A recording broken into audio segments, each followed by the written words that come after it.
Diba? Ayan o, super heartbroken na kayo, guys. And yung iba sa inyo, parang yung iba sa inyo, na-discover nyo na, kumbaga parang harap-harapan na, pwedeng yung iba sa inyo, sinabi ng harap-harapan, nagkaimenan na kayo ng person mo na meron na siyang iba, merong third party. For some of you naman, parang pwedeng hindi nyo pa to alam, direkta dun sa person nyo, pero nadidiscover nyo na. Let's say, for example, baka may nahuli kayong chat, may nabasa kayong chat, message, or baka may nakapagmarites sa inyo, may nagsabi sa inyo na, uy Mare, yung person mo, nakita namin may kasamang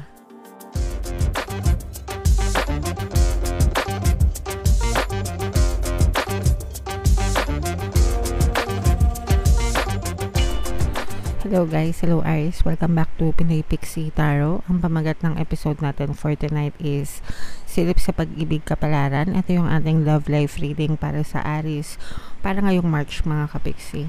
Combination ng positive and negative energy guys. General reading lang, pwedeng mag-resonate, pwedeng hindi. Pwedeng ma-pick up yung energy nyo, pwedeng ma-pick up yung energy ng person nyo. Roles can be reversed guys pag sa love reading. If hindi kayo naka-resonate dito, try nyo panoorin yung video dun sa zodiac sign ng person nyo. Baka nandun yung energy ng mga kapixie. So, unahin natin tong deck na to guys. Tingnan natin yung mga mensahe na gustong sabihin sa inyo ng inyong person. By the way guys, itong deck na to ay galing kay Miss May Love Tarot. Nandito rin siya sa YouTube guys. So, pwede rin kayo mag-subscribe sa channel na hanapin nyo lang May Love Tarot mga kapixie. Hindi ako karapat-dapat. Yan yung first message niya para sa'yo. May mahal na ako iba. And another one guys. Magiging okay din ang lahat. So, itong person mo, definitely guys, third party situationship ito. Yung person mo, sinasabi niya sa'yo na hindi siya karapat-dapat para sa'yo kasi hindi niya kayang punan yung pagmamahal na dapat binibigay niya sa'yo. Hindi niya kayang ibigay sa'yo yung same amount of love na binibigay mo sa kanya.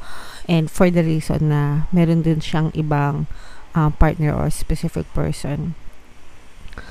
So, this is a third party. I'm not sure if kayo yung third party mga kapixie or baka meron silang third party guys.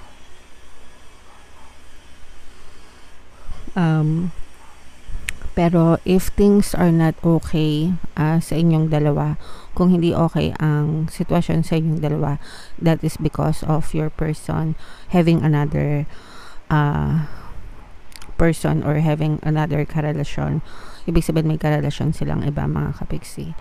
And parang ito yung gusto niya sabihin sa'yo na magiging okay din ang lahat para sa iyo, pero kailangan mo mag-move on, kailangan mo siyang kalimutan, kailangan mong kumbaga tapusin, no? Parang kailangan nyo nang tapusin itong relationship na to mga kapixie para maging ma-okay din ang lahat para sa'yo. Alright? So, comment down below guys if feeling nyo naka-resonate kayo dyan sa mga message na yan. If in case, no, let's say for example, naka-resonate kayo dito, may third party, pero kayo yung mga legal wife, legal husband, legal partners, pwede nyo guys pakinggan yung if ever lang na gusto nyong bumalik sa inyo yung person nyo and maging okay kayo. Yung mga relationship subliminals natin, pampawala ng kabit, pampawala ng balakid, pampaloyal, at saka para ikaw ang piliin. Okay? So, yung apat na combo na yun, the best yun guys para sa mga may third party relationship na problems, para lang sa mga legal na mga mag-partners mga kapixie. Okay? Alright, so tingnan natin kung ano yung love life nyo ngayong March guys. Shuffle ko tong cards, hanapin ko yung energy ng love at saka yung energy ng Aries. Habang sinashuffle ko to, panoorin nyo muna yung video natin regarding sa ating paano mag-manifest ng abundance video course. Kapixie, sawa ka na ba sa mga struggles at hirap sa buhay mo? Masipag ka ba at masikap sa buhay ngunit hindi ka pa rin umaasenso? Ilang beses ka na bang nag-attempt magnegosyo at mag-invest pero palagi ka pa rin nalulugi? Sa pagkakataon na ito ay maaaring may subconscious beliefs ka na nagiging balakid sa iyong pag-unlad at pagyaman. Introducing, paano mag-manifest ng abundance video course.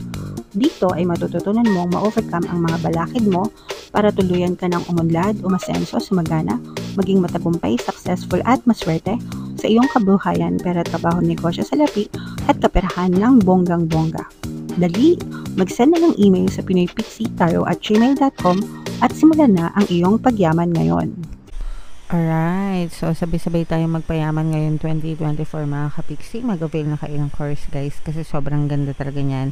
And good news mga kapiksi dahil ngayong February guys, ilang araw na lang natitira no, hanggang February 29 na lang yan. Magbibigay ako ng 200 pesos na discount sa lahat na mag-avail ng course. Kaya mag-avail na kayo mga kapiksi. Meron din tayong email coaching, manifest your desires using the law of attraction. If meron kayo mga specific na gusto nyong i-manifest, pwedeng love and relationship, pwedeng money or career mga kapiksi, pwede kayo magpabook ng email coaching session with me. Mag-send lang kayo guys ng email sa pinoypixie@gmail.com. So, ito guys, yung energy nyo, Aries kayo ay represent ng King of Wands. Ito yung love energy, mga kapiksi. Sa spread na to, merong presence ng Air sign, Aquarius, Gemini, Libra, and Fire sign, Aries, Leo, Sagittarius. So, for some of you, pwedeng may ganyan kayo sa natal chart nyo, or pwedeng may ganyan din sa natal chart nyo yung inyong partner o specific person. Pero dito guys, this is clearly a third party situation. Kagaya nga nung sinabi kanina, may mahal na akong iba. Ayan o, super heartbroken na kayo guys. And yung iba sa nyo, parang yung iba sa nyo, na-discover nyo na, kumbaga parang harap-harapan na, pwedeng yung iba sa nyo, sinabi ng harap-harapan, nagka-imina na kayo ng person mo na meron na siyang iba, merong third party. For some of you naman, parang pwedeng hindi nyo pa to alam direkta dun sa person nyo, pero nadidiscover nyo na. Let's say for example, baka may nahuli kayong chat, may nabasa kayong chat message, or baka may nakapag-marites sa inyo, may nagsabi sa inyo na, uy Mare, yung person mo, nakita namin may kasamang iba, ganto, ganyan. So, ganon mga kapiksi. Parang nalaman mo na ito, yung iba sa inyo, parang nalaman ito ng hindi sinasadya, and you are so heartbroken. Medyo matindi itong pinagdadaanan nyo mga kapiksi, kasi yung iba sa inyo parang medyo sariwa pa. Pero bago pa to sa discovery mga kapiksi, nararamdaman ko na parang may mga hinala na kayo before, no?